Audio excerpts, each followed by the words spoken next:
बिस्मिल्लाहिर्रहमानिर्रहीम।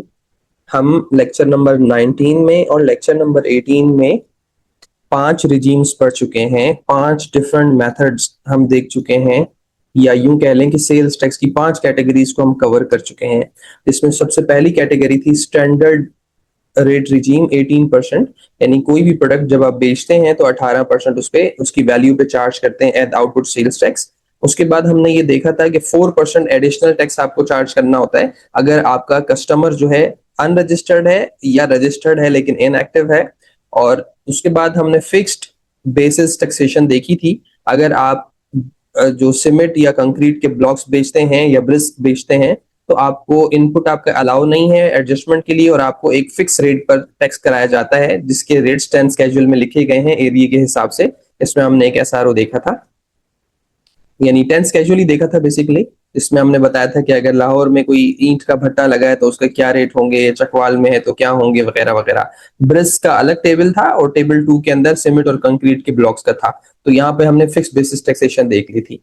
उससे बाद हम आए थे, हमने सब सेक्शन नंबर 2 के अंदर रिटेल प्राइस रिजीम देखी थी जिसमें थर्ड शेड्यूल आइटम्स को हमने कवर किया था, और इसका एक लिंक बनता था रिड्यूस रेट आइटम्स के साथ, 8 स्केड्यूल के आइटम्स के साथ, उसको हमने कवर किया था।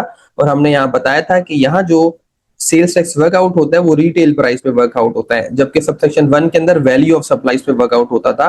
और थर्ड स्केड्यूल को हमने देखा था, और इसके साथ साथ हमने बताया था कि आपकी रिटेल प्राइस प्रिंटेड होनी चाहिए, ना प्रिंट हो तो उसके क्या नुकसान है। और कुछ आइटम सिमिलर हैं थर्ड में और रेट में, तो आपको रिड्यूस रेट लेना है फॉर रिटेल प्राइस टैक्सेशन।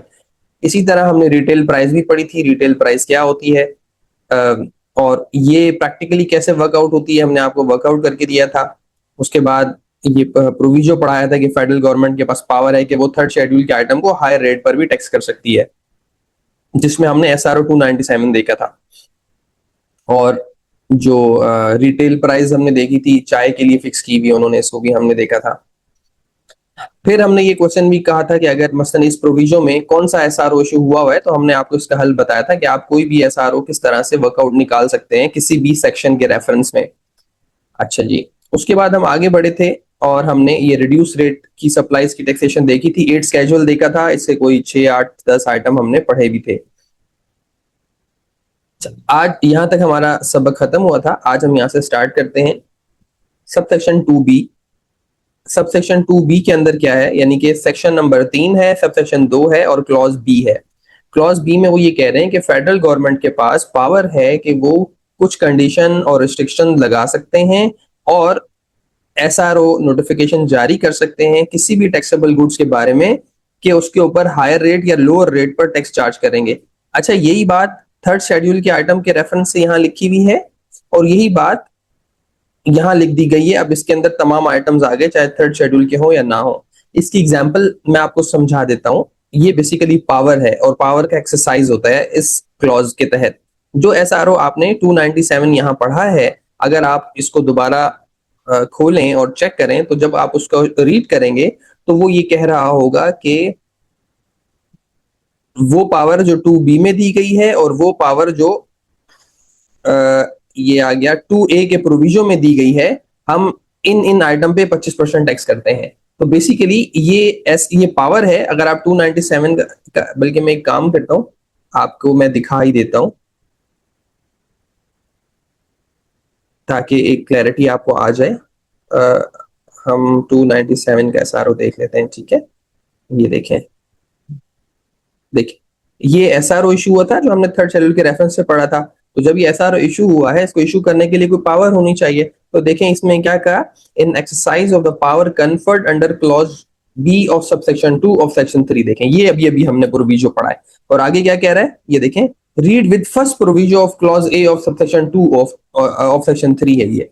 तो देखिए ये यहाँ पर इन पावर को यूज करते हुए ही ये हायर रेट्स को लगाया गया है टेबल 1 और टेबल 2 के आइटम्स के लिए। तो ये बेसिकली मैं आपको बता रहा था, this is a power granted by law to the federal government. सही है, तो ये बात हो गई। अब आगे बढ़ते हैं एक और, ये तो हमने एक पावर डिस्कस की है। आप इसको कह सकते हैं, इसको आप कह सकते हैं स्पेशलाइज्ड रेट रिजीम भी कह सकते हैं, कि भाई खास आइटम्स के लिए डिफरेंट परसेंटेजेस होंगी, हायर या लो। इसकी पावर है फेडरल गवर्नमेंट के पास और उसकी ये एक एग्जांपल है। तो आप कह सकते हैं कि आज हम 5 रिजीम के बाद ये 6 नंबर रिजीम भी हमने पढ़ ली, इसको आप कह सकते हैं स्पेशलाइज्ड रेट रिजीम कह सकते हैं, ठीक है। उसके बाद सबसेक्शन नंबर 3 हम देखेंगे। सबसेक्शन नंबर 3 में दो बातें की गई हैं, ये देखें, इसको हम 7 कह देते हैं, आज का टॉपिक 7। एक लाइबिलिटी टू पे टैक्स, ये जो टैक्स है ये कब अदा करना है, नंबर 1।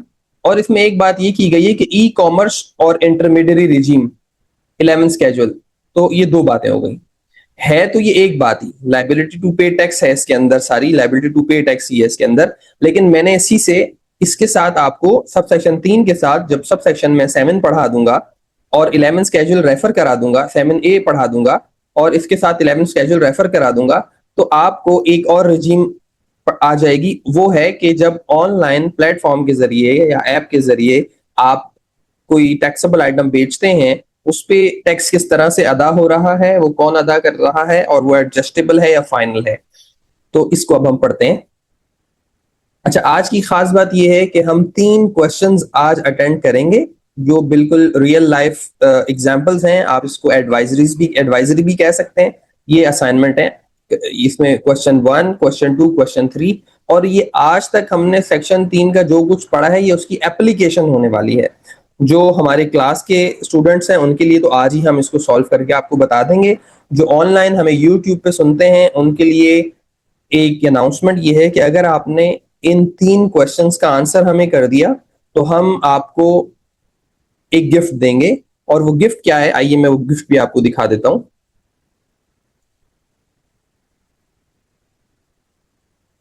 आइए मैं आपको गिफ्ट दिखाता हूं वो क्या है। अगर आप मेरी वेबसाइट पे जाएंगे incometaxstudio.com पे, तो आपको इनकम टैक्स के कोर्स में एक मॉड्यूल 3 नजर आ रहा है, टैक्स असेसमेंट एंड एडजुडिकेशन। आप इसको रीड मोर करेंगे तो आपके पास पूरा फ्लो नजर आ जाएगा। Overall return filing assessment, overall audit, 4 step writing formula, best judgement assessment, first assessment with real life example and so on. जितनी तरह के भी नोटिस आते हैं हमने कोशिश की है उसको कवर करें। जीपीटी से आपने राइटिंग कैसे करानी है, प्रैक्टिस सेशन भी है। तो ये रिकॉर्डेड कोर्स आपको 1 मंथ का फ्री एक्सेस दे दिया जाएगा, प्रोवाइडेड ये कि अगर आपने इन 3 क्वेश्चंस के सही आंसर करके मुझे भेज दिए। आप मुझे व्हाट्सएप कर सकते हैं, मेरा नंबर है 0345854768 आप मुझे व्हाट्सएप कर सकते हैं।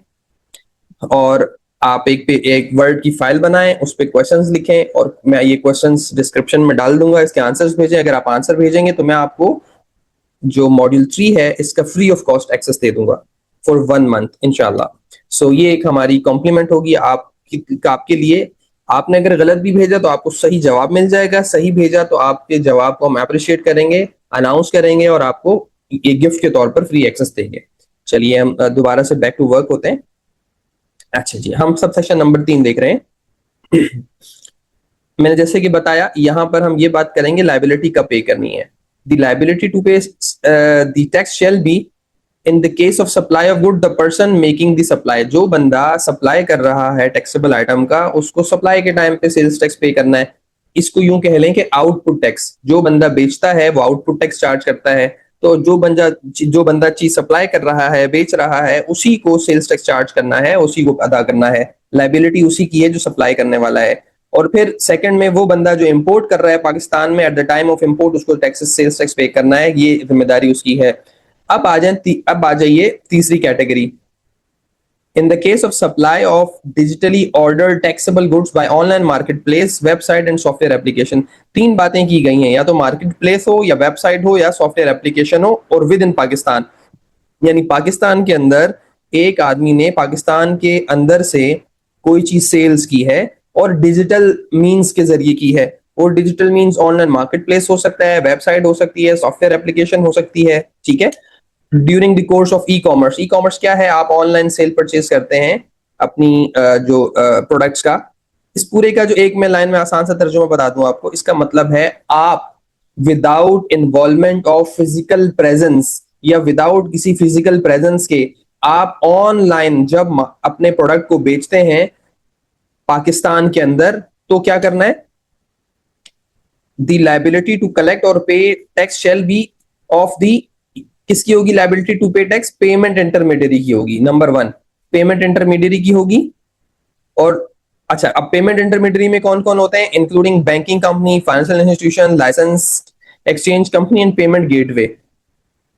इन case the payment is digitally made, यानी अगर ऑनलाइन पेमेंट कर जा रही है, बैंकिंग चैनल के जरिए की जा रही है, तो जिम्मेदारी किसकी लगाई है? पेमेंट इंटरमीडियरीज की। अच्छा, end of the courier, courier delivering the good, और सेकंड जिम्मेदारी लगाई जा रही है कोरियर की, जो कि डिलीवर कर रहे हैं goods, where those are supplied on COD, cash on delivery basis पे सप्लाई की जा रहे हैं। और रेट कहां लिखे हुए? 11 स्केड्यूल के अंदर लिखे हुए। देखें, मिसाल के तौर पर मैंने गुल अहमद की वेबसाइट पे गया और गुल अहमद की वेबसाइट से मैंने एक फैब्रिक ऑर्डर किया। मेरे को एक कमीज शलवार अच्छा लगा और मैंने उसको ऑर्डर कर दिया।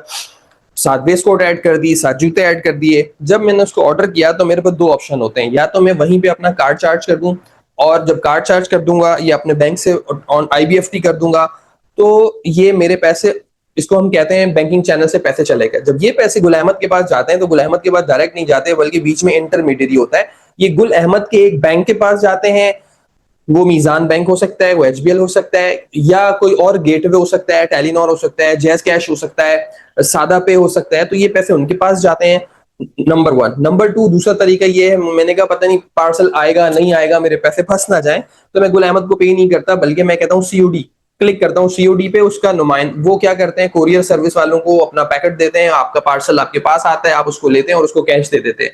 तो यहाँ पर कैश कोरियर सर्विस वाले के पास चला गया। तो चाहे पेमेंट इंटरमीडियरी बैंक्स वगैरह हैं या कोरियर सर्विस प्रोवाइडर है, आपके पैसे जब इनके, आप कस्टमर के पैसे जब इनके पास आएंगे, वो अल्टीमेटली सप्लायर गुल अहमद के पास जाने। तो इन दोनों को ये कहा गया है, 11 स्केड्यूल में जो रेट लिखा गया है, आप वो पैसे इसमें से काटिएगा और बाकी पैसे आप सप्लायर को दे दीजिएगा। और ये जो पेमेंट आप काट के हमें देंगे, ये सेल्स टैक्स पे हो जाएगा सप्लायर के एंड पे। तो यहां पर क्या बात की जा रही है कि लायबिलिटी किसकी है? ऑनलाइन बेचने के अंदर, सेल्स करने के अंदर जो लायबिलिटी की पेमेंट है, वो गुल अहमद ने नहीं करनी।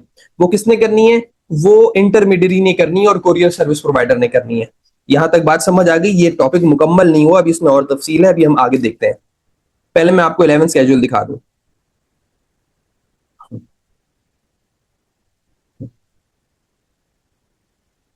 देखिए, ये 11 स्केड्यूल है। 11 स्केड्यूल बेसिकली जो सेल्स टैक्स विदहोल्डिंग रूल्स हैं उनके बारे में है, कि किस बायर ने सेलर की कितनी विदहोल्डिंग करनी है।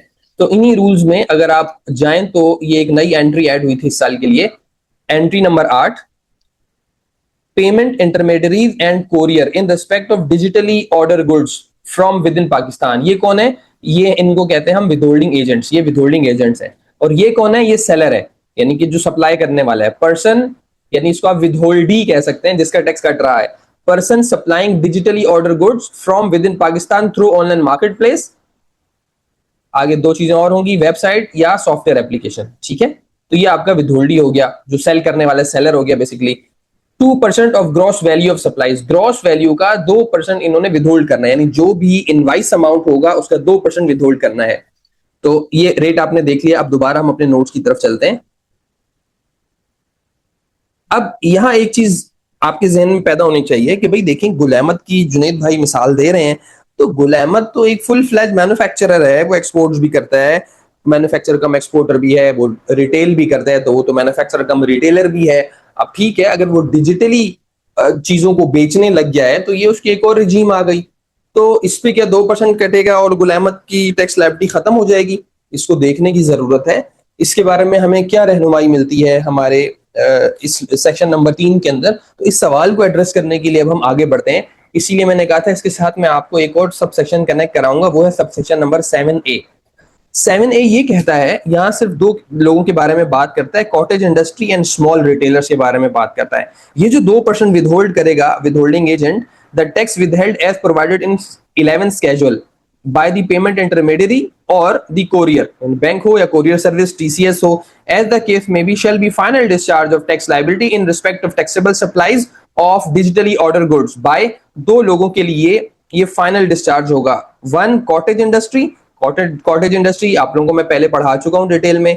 और टीयर 2 रिटेलर, मतलब इसको टीयर 2 क्यों कह रहा हूं? क्योंकि टीयर 1 नहीं है, तो हम कहते हैं अदर देन टीयर 1 रिटेलर हम कहते हैं, लेकिन आसानी के लिए हम इसको टीयर 2 रिटेलर कह देते हैं। तो टीयर 2 रिटेलर के लिए ये फाइनल टैक्स होगा, लेकिन लॉ की लैंग्वेज क्या है? Retailers other than tier 1 retailer. तो आप इसको ब्रैकेट में लिख दें, टीयर टियर 2 रिटेलर्स। तो इन दो लोगों के लिए फाइनल टैक्स होगा, सही है। तो इस 7A को आपने 7A को सब सेक्शन नंबर 3 के साथ मिलाकर पढ़ना है। अच्छा, अब इसके बारे में और जो यहां अभी हमने पढ़ा इसके बारे में थोड़ी सी मैं और गुफ्तगू करूंगा जब हम ये सवाल हल कर रहे होंगे इंशाल्लाह, वहां पर इंशाल्लाह इसको थोड़ा सा और एलिबोरेट करूंगा। यहां तक हमारी बात मुकम्मल हो गई। अब हम एक और रिजीम के बारे में पढ़ते हैं। अच्छा, अगली रिजीम है सबसेक्शन नंबर 3B। ये है जी mobile phone tax regime 9 schedule. अच्छा, एक तरीका तो ये था गवर्नमेंट के लिए जो मोबाइल फोन्स हैं उसको उसी तरह से टैक्स करती कि भाई इंपोर्टर हो या मैन्युफैक्चरर हो वो इंपोर्ट करें, अपना इनपुट क्लेम करें। ये मैन्युफैक्चरर है तो अपने जो पार्ट्स मंगाए हैं उस पर इनपुट क्लेम करें और 18% आउटपुट चार्ज करें, और इनपुट आउटपुट की एडजस्टमेंट पूरे सप्लाई चेन में चलती रहे, मैन्युफैक्चरर इंपोर्टर के पास भी चलती रहे और रिटर्न जाती रहे। तो गवर्नमेंट ने इस तरह से नहीं किया। गवर्नमेंट ने ये किया कि मोबाइल फोन्स के लिए एक अलग रिजीम लेकर आए हैं, और जो हमारे नॉर्मल सेक्शन सबसेक्शन नंबर 1 है वो नहीं एप्लीकेबल होता, जो नॉर्मल हमारा स्टैंडर्ड रेट है, और भी रिटेल प्राइस मैकेनिज्म ये सब चीजें नहीं लगती। ये कैसे पता चलता है हमें? देखें, जब भी ये ओवरराइडिंग इसको कहते हैं, ओवरराइडिंग क्लॉज। यहां तक देखें, जो फ्रेज है ये एक ओवरराइडिंग फ्रेज है, यानी जो बातें सबसेक्शन नंबर 1 में और 3 में की गई हैं हम उसको नहीं मानते। ये देखें, ये लिखा हुआ है। सबसेक्शन नंबर 1 क्या था? सबसेक्शन नंबर 1 होता है कि स्टैंडर्ड रेट टैक्सेशन, और सबसेक्शन नंबर 3 क्या है? अभी हमने पढ़ा लायबिलिटी टू पे टैक्स। वो कह रहे हैं ना आपने सबसेक्शन नंबर 1 की तरह स्टैंडर्ड रेट पे टैक्सेशन करानी है, ना इनपुट आउटपुट की एडजस्टमेंट करनी है, ना ही आपने 3 नंबर की में जो लायबिलिटी मैकेनिज्म दिया गया है कि इंपोर्टर इंपोर्ट पे दे दे और जो है उसके बाद सप्लाई वाला सप्लाई पे दे दे, और डिजिटल गुड्स वाला फिर वो उसके इंटरमीडियरी वगैरह काटते हैं, उसको आप मत देखिएगा। So not with standing anything contain in subsection 1 and 3, यानी कि आप इन दोनों सबसेक्शन को डिसरिगार्ड कर दीजिएगा। इसका मतलब है कोई नई बात बताई जा रही है, यानी यहां पर जो बस टैक्सेशन होगी वही आपकी फाइनल टैक्स है और आपको कुछ नहीं करना है। अब इसका क्या तरीका है? Sales tax on import and supply, चाहे आप इंपोर्ट कर रहे हो या सप्लाई कर रहे हो, आप इसको एंड मत पढ़ें, आप इसको और पढ़ लें। आपको ये और इसलिए कह रहा हूं, जब आप 9 स्केड्यूल को देखेंगे तो इसका मतलब और नहीं बनता एंड, और बनता है एंड नहीं बनता। तो sales tax on the import और supply of goods specified in 9 schedule, इसके लिए 9 स्केड्यूल अलग से मुकर्रर किया गया है। Shall be charge collected and paid at the rates in the manner at the time and subject to the procedure condition as specified thereon, फला फला फला। इस पूरी अंग्रेजी का मतलब यह है कि भाई 9 स्केड्यूल में जो बात लिखी गई है उसको फॉलो करना, सबसेक्शन 1 की और सबसेक्शन नंबर 3 की बात को फॉलो नहीं करना। ठीक है, आइए हम 9 स्केड्यूल देखते हैं क्योंकि वही अहम है, उसी के मुताबिक टैक्सेशन होनी है। आप सेल्स टैक्स एक्ट निकाल लीजिएगा, उसके पेज नंबर 196 पे आप आएंगे तो 9 स्केड्यूल है। 9 स्केड्यूल में टेबल 1 है और एक टेबल 2 है। टेबल 1 जो सिम कार्ड होते हैं उसकी टैक्सेशन के बारे में बात करता है कि जो सिम है, सिम को जब एक्टिवेट किया जाता है तो 250 रुपए उस पर चार्ज करेंगे और वो गवर्नमेंट को दिए जाएंगे। लेकिन ये कानून पहले हुआ करता था, अब 1 जुलाई 2020 से ऑनवर्ड इसकी एप्लीकेबिलिटी मनसूख की गई है और इसके बारे में ये प्रोविजो प्रोवाइड किया गया जो मैंने अभी हाईलाइट कर दिया। और इसी पेमेंट किसको करना होता था? इसी 9 स्केड्यूल में आप देखेंगे एक अलग पोर्शन है लायबिलिटी प्रोसीजर एंड कंडीशन की। ये पेमेंट किसने करना है? ये पेमेंट आप यहां देखेंगे ये करना है मोबाइल फोन कंपनीज ने, जिसको हम कहते हैं सेलुलर मोबाइल ऑपरेटर। तो इनफैक्ट आज की डेट में तो ऐसा कुछ नहीं हो रहा, तो लिहाजा आप देखेंगे हर गली के चौराहे पे, गली में चौराहे पे और मस्जिद के बाहर और मार्केट के अंदर छोटे छोटे स्टॉल लगाए हुए कह रहे हैं भाई फ्री सिम ले लें, फ्री सिम ले लें, तो उनकी जेब से कुछ जा ही नहीं रहा होता। अगर ये आज शुरू हो जाए तो ये आपकी फ्री सिम 250 के बजाय 300 रुपए की बन जाएगी। आगे चलते हैं। इसी 9 स्केड्यूल के अंदर आप देखें टेबल 2 है। टेबल 2 के अंदर cellular mobile phone in CKD and CBU form. अच्छा, इसको समझ लें, सीकेडी एंड सीबीयू क्या होता है। देखिए, सीकेडी होता है कंप्लीटली नॉकडाउन यूनिट्स, यानी और सीबीयू होता है कंप्लीटली बिल्ड यूनिट्स। सीकेडी का मतलब मैं समझा देता हूं आपको। कंप्लीटली नॉक्ड डाउन यूनिट्स का मतलब होता है कि अगर एक मोबाइल है, फॉर एग्जांपल एक मोबाइल 6 पार्ट्स से मिलकर बनता है, तो उन 6 पार्ट्स को हम कहेंगे सीकेडी, यानी ये टूटे हुए एलिमेंट्स आ रहे हैं और आप इनको असेंबल कर रहे हैं, एक दूसरे के साथ मिला रहे हैं और एक सीबीयू बना रहे हैं। और सीबीयू क्या होता है? सीबीयू एज इट इज डब्बा पैक मोबाइल आया रेडी टू यूज। तो बेसिकली इन दोनों में ये फर्क है। अच्छा, बाज़ औक़ात सीकेडी को एसकेडी भी कहते हैं। एसकेडी के मतलब ये है semi knockdown units. For example 6 item से मिलकर एक मोबाइल बनता है, तो हमने बाहर से 6 आइटम तो इंपोर्ट किए, लेकिन वो 6 इस तरह किए कि उनमें से हर 2 आइटम 2 के साथ जुड़े हुए आए, तो टोटल 3 इंपोर्ट किए। तो हम इसको कहते हैं कि जुज़वी तौर पर मुकम्मल सेट। ठीक है, पहले तो ये था ना कि पहले 6 आइटम मंगवाए, इसको आप कह देंगे CKD। अब 3 आइटम मंगाया आपने जिससे मोबाइल बन गया, इसको आप कहेंगे SKD, यानी कि जुजवी तौर पर मुकम्मल था, यहाँ 3 आइटम को जोड़ना पड़ा। SKD मंगाऊंगा तो 3 आइटम को जोड़ना पड़ेगा, CKD मंगाऊंगा तो 6 आइटम को असेंबल करना पड़ेगा आपस में। ठीक है, तो ये एक बात हो गई। अच्छा, ये जो कॉलम नंबर 2 है इसके अंदर बताया कि जी ये सेलुलर फोन्स होंगे, वैल्यू की बेसिस पे टैक्स करेंगे, इंपोर्टर हो या मैन्युफैक्चरर हो, और इसके रेट दिए हैं। अगर $500 से कम है तो ये आप आगे इसमें जो रेट्स दिए हैं ये लगाइएगा 18%, इससे ज्यादा हो तो 25% लगाइएगा इंपोर्टर के केस में, और 18% मैन्युफैक्चरर के केस में। पहले हम इंपोर्टर को समझ लेते हैं CBU के केस में, यानी मुकम्मल सेट डब्बा पैक सेट आ रहा है और वो एज इट इज बेच रहा है, उसमें क्या होगा। अगर एक इंपोर्टर है और उसने फॉर एग्जांपल MNP है, आज भी MNP इंपोर्टेड आइटम बेच रहा है, इंपोर्ट करता है, इंपोर्ट करके आपको सैमसंग के मोबाइल बेच देता है फॉर एग्जांपल।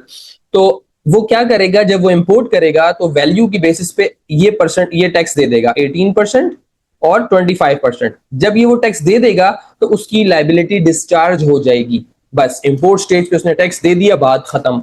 आगे पूरे सप्लाई चेन में किसी ने कोई टैक्स नहीं देना, क्योंकि आप जब लाइबिलिटी वाला पैरा पढ़ेंगे तो यहां कहता है कॉलम 3, ये इंपोर्टर की बात हो रही है, कॉलम 3 के अंदर जो इंपोर्टर है उसने ये लाइबिलिटी टू पे tax on the good specified in this schedule shall be, वो कह रहे हैं कॉलम नंबर 3 में जो आइटम है ये वाले CBU at the time of import, तो ये किसने देना है, आपका टैक्स ये लिखा हुआ इंपोर्टर ने देना है। आगे उसने कुछ नहीं कहा कि आगे फिर इंपोर्टर क्या करेगा क्या नहीं होगा, तो इसका मतलब ये है कि इंपोर्टर ने बस ये टैक्स अदा कर दिया, ये पूरी सप्लाई चेन के लिए टैक्स अदा हो गया और ये इंपोर्टर की कॉस्ट बन जाएगा, और आगे जितनी भी सेल्स होगी वो सेल्स टैक्सेबल नहीं होगी, वो सेल नॉन टैक्सेबल हो जाएगी। एक बात ये मुकम्मल हो गई। दूसरी बात, अब आ जाए मैन्युफैक्चरर के ऊपर। मैन्युफैक्चरर की एंट्री आपको 2 जगह मिलेगी, एक क्लॉज सी के अंदर मिलेगी, यहाँ पे ये देखें column number 4 of table 2। Column number 4 of table 2 क्या है, 1 2 3 4, ये आ गया 4। एक तो ये आ गया कि भाई आपने अज्जा मंगवा लिए, एलिमेंट्स ऑफ मोबाइल मंगा लिए, रॉ मटेरियल ऑफ मोबाइल मंगवा लिया, तो जाहिर है ये कौन होगा, मैन्युफैक्चरर। तो मैन्युफैक्चरर जब रॉ मटेरियल मंगाएगा मोबाइल फोन असेंबली के लिए तो वो इंपोर्ट स्टेज पे ये टैक्स अदा कर देगा 18%, चाहे कोई भी वैल्यू हो। उसके बाद वो क्या करेगा, उसको जाहिर असेंबल करेगा, असेंबल करके ये जो होगा आइटम क्या हो जाएगा, ये आइटम मैन्युफैक्चर होगा।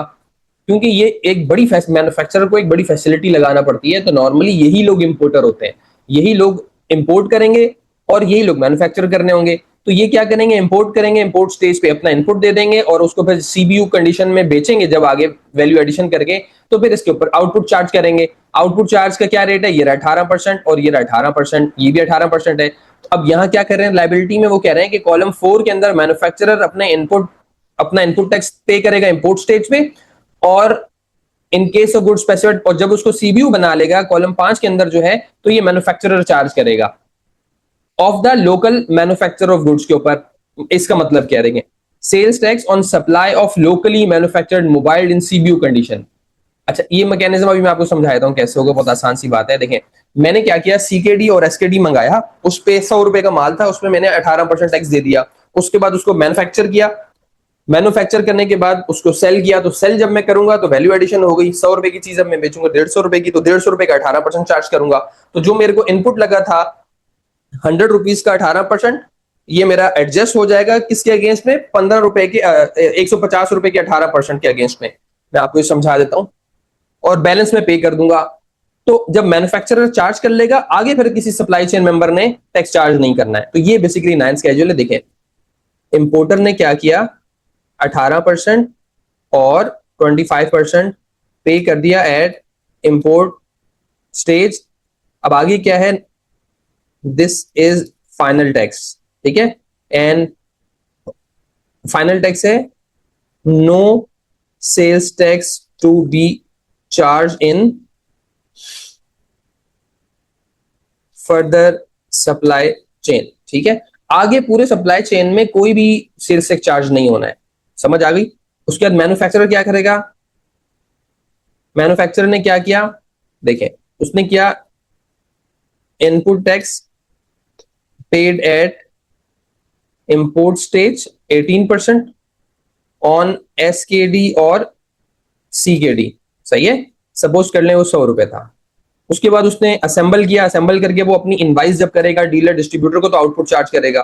उसने आउटपुट चार्ज किया ऑन सीबीयू, उसने और ये कौन से लोकली मैन्युफैक्चर्ड है, ठीक है। वो था कितना, लेट्स सपोज वो बना 150 रुपए, तो ये अपनी टैक्स विद रिटर्न कितनी पे कर देगा, ये 50 रुपए इसने पेमेंट कर दी, ठीक है। ये मैन्युफैक्चरर की रिटर्न हो गई। मैन्युफैक्चरर इस तरह से चलेगा, सही है।